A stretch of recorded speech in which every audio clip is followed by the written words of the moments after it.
To my selfless Spartans, I love you all.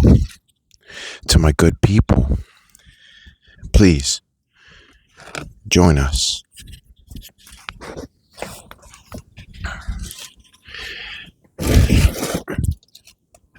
Ecclesiastes.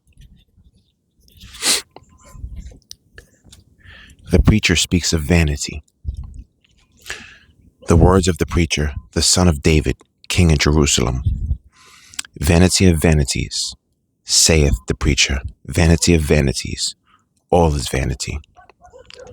What profit hath a man of all his labor which he taketh under the sun? Life is an endless circle. One generation passeth away, and another generation cometh, but the earth abideth forever. The sun, the sun also ariseth, and the sun goeth down, and hasteth to his place where he arose. The wind goeth toward the south, and turneth about unto the north. It whirleth about continually, and the wind returneth again according to his circuits. All the rivers run into the sea, yet the sea is not full. Unto the place from whence the rivers come, thither they return again. All things are full of labor. Man cannot utter it. The eye is not satisfied with seeing, nor the ear filled with hearing. Nothing new under the sun. The thing that hath been, it is that which shall be, and that which is done is that which shall be done, and there is no new thing under the sun. Is there anything whereof it may be said, see, this is new? It hath been already of old time, which was before us. There is no remembrance of former things, neither shall there be any remembrance of things that are to come with those that shall come after. The preacher undertakes his study. I, the preacher, was king over Israel in Jerusalem, and I gave my heart to seek and search out by wisdom concerning all things that are done under heaven. This sore travail hath God given to the sons of man to be exercised therewith. I have seen all the works that are done under the sun, and, behold, all is vanity and vexation of spirit. That which is crooked cannot be made straight, and that which is wanting cannot be numbered. I communed with mine own heart, saying, Lo, I am come to great estate, and have gotten more wisdom than all they that have been before me in Jerusalem. Yea, my heart had great experience of wisdom and knowledge. And I gave my heart to know wisdom, and to know madness and folly. I perceived that this also is vexation of spirit. For in much wisdom is much grief, and he that increaseth knowledge increaseth sorrow. The vanity of pleasure and achievement. I said in mine heart, Go to now, I will prove thee with mirth, therefore enjoy pleasure, and behold, this also is vanity. I said of laughter, It is mad, and of mirth, what doeth it? I sought in mine heart to give myself unto wine, yet acquainting mine heart with wisdom, and to lay hold on folly, till I might see what was that good for the sons of men, which they should do under the heaven all the days of their life. I made me great works. I builded me houses. I planted me vineyards. I made me gardens and orchards, and I planted trees in them of all kinds of fruit. I made me pools of water, to water therewith the wood that bringeth forth trees. I got me servants and maidens, and had servants born in my house. Also I had great possessions of great and small cattle, above all that were in Jerusalem before me. I gathered me also silver and gold, and the peculiar treasure of kings and of the provinces. I gat me men singers and women singers, and the delights of the sons of men, as musical instruments, and that of all sorts. So I was great, and increased more than all that were before me in Jerusalem. Also my wisdom remained with me.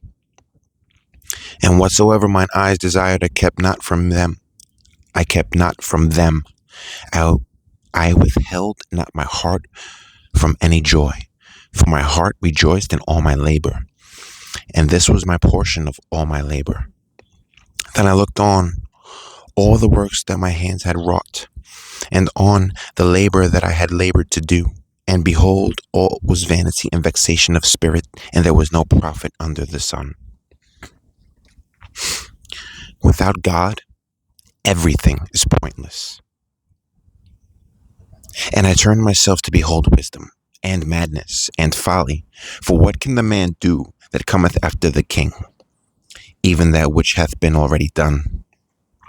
Then I saw that wisdom excelleth folly, as far as light excelleth darkness. The wise man's eyes are in his head, but the fool walketh in darkness. And I myself perceived also that one event happeneth to them all. Then said I in my heart, as it happeneth to the fool, so it happeneth even to me. And why was I then more wise? Then I said in my heart, that this also is vanity.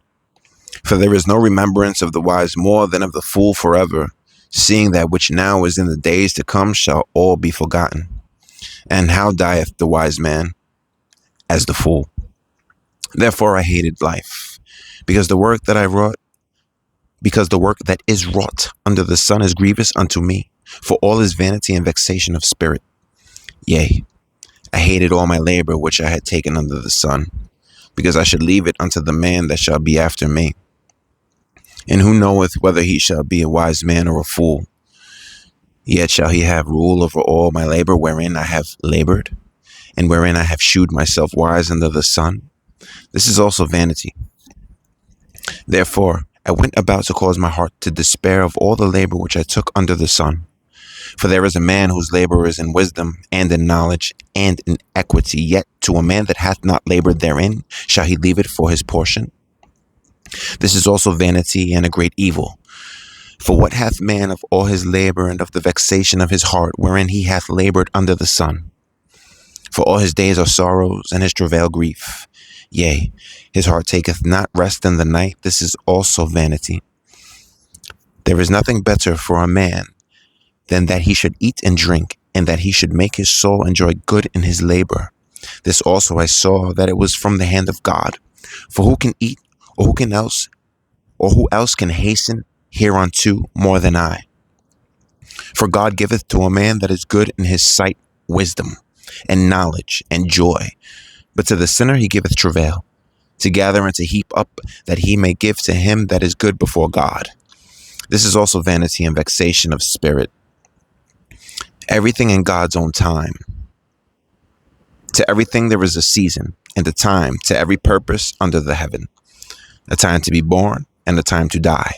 A time to plant, and a time to pluck up that which is planted. A time to kill, and a time to heal. A time to break down, and a time to build up. A time to weep, and a time to laugh. A time to mourn, and a time to dance. A time to cast away stones, and a time to gather stones together. A time to embrace, and a time to refrain from embracing. A time to get, and a time to lose. A time to keep, and a time to cast away. A time to rend, and a time to sow. A time to keep silence, and a time to speak. A time to love, and a time to hate. A time of war, and a time of peace. What profit hath he that worketh in that wherein he laboureth? I have seen the travail which God hath given to the sons of men to be exercised in it. The excellency of God's works. He hath made everything beautiful in his time. Also he hath set the world in their heart. Also he hath set the world in their heart, so that no man can find out the work that God maketh from the beginning to the end. I know that there is no good in them, but for a man to rejoice and to do good in his life, and also that every man should eat and drink and enjoy the good of all his labor. It is the gift of God. I know that whatsoever God doeth, it shall be forever. Nothing can be put to it, nor anything taken from it. And God doeth it, that men should fear before him. That which hath been is now, and that which is to be hath already been. And God requireth that which is past. All living things meet the same end. And moreover, I saw under the sun the place of judgment, that wickedness was there, and the place of righteousness, that iniquity was there. I said in mine heart, God shall judge the righteous and the wicked. For there is a time there for every purpose and for every work. I said in my heart concerning the estate of the sons of men, that God might manifest them, and that they might see that they themselves are beasts. For that which befalleth the sons of men befalleth beasts. Even one thing befalleth them. As the one dieth, so dieth the other. Yea, they have all one breath, so that a man hath no preeminence above a beast, for all is vanity. All go unto one place, all are of the dust, and all turn to dust again. Who knoweth the spirit of man that goeth upward, and the spirit of the beast that goeth downward to the earth? Wherefore I perceive that there is nothing better than that a man should rejoice in his own works, for that is his portion. For who shall bring him to see what shall be after him? Acts of oppression. So I returned, and considered all the oppressions that are done under the sun. And behold, the tears of such as were oppressed, and they had no comforter. And on the side of their oppressors there was power, but they had no comforter. Wherefore I praise the dead which are already dead more than the living which are yet alive. Yea, better is he than both they, which hath not yet been, who hath not seen the evil work that is done under the sun. Hard work versus laziness. Again, I considered all travail and every right work, that for this a man is envied of his neighbor. This is also vanity and vexation of spirit. The fool foldeth his hands together and eateth his own flesh. Better is an handful with quietness than both the hands full with travail and vexation of spirit. Two are better than one. Then I returned, and I saw vanity under the sun. There is one alone, and there is not a second. Yea, he hath neither child nor brother, yet is there no end of all his labor. Neither is his eye satisfied with riches, neither saith he, for whom do I labor, and bereave my soul of good? This is also vanity, yea, it is a sore travail. Two are better than one, because they have a good reward for their labor. For if they fall, the one will lift up his fellow. But woe to him that is alone when he falleth, for he hath not another to help him up. Again, if two lie together, then they have heat. But how can one be warm alone? Again, if two lie together, then they have heat. But how can one be warm alone? And if one prevail against him, two shall withstand him. And the threefold cord is not quickly broken. Rulers and fickle citizens. Better is a poor and a wise child than an old and foolish king who will no more be admonished.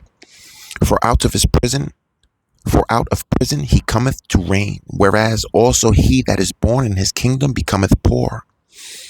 I considered all the living which walk under the sun, with the second child that shall stand up in his stead. There is no end of all the people, even of all that have been before them. They also that come after shall not rejoice in him. Surely this is also vanity and vexation of spirit. To my selfless Spartans, train. Please eat right. And to my good people, until we meet again.